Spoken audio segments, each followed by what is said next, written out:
কালকে একসাথে ভাত খাইছি, 2 দিন ধরে একসাথে ভাত খাই, আর কোনো সময় সচরাচর একসাথে কোনো সময় বই না।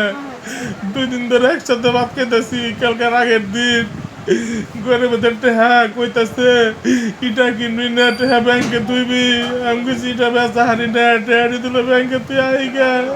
আমি কইছি কালকে স্কুলে কাম আছে, আমি বুধবারে যাবো। বুধবারে যা টেহা অ্যাকাউন্ট খুললাম মণিপুর ব্যাংকে। আমি অফিসে চাকরি করি। আমার একজন খবর গেছে তোমার বউ মাইরে থেকে গেছে গাড়া দেখছে টেহা টেহা সব নিয়ে গেছে আর দেখছো ব্যাংকে বান্ধা পাও বান্ধা যায় না। আমি নড়াচড়া দিতেছি, মুখের মধ্যে কথা কয় না। পরে আবার এই রুমে না, যে রুমে আমার মাই যেটা মারছে, এই রুমে সিটকা দেওয়া বাইরে সিটকা দেওয়া। আমি সিটকা খুলে ভিতরে গেছি, ওখান দিয়ে সব কিছু হলে মেলো সেই সঙ্গে তার আমার বোঝার বাকি নেই।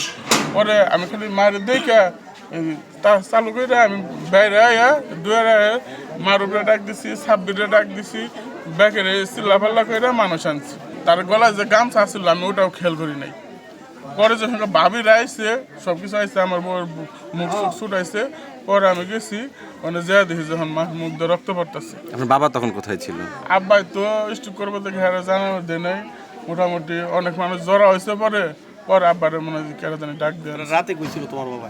আব্বাই তো আছে 30 বছর ধরে চাকরি করে, পাগলাই থাকে। বুঝতে পারছি, হ্যাঁ।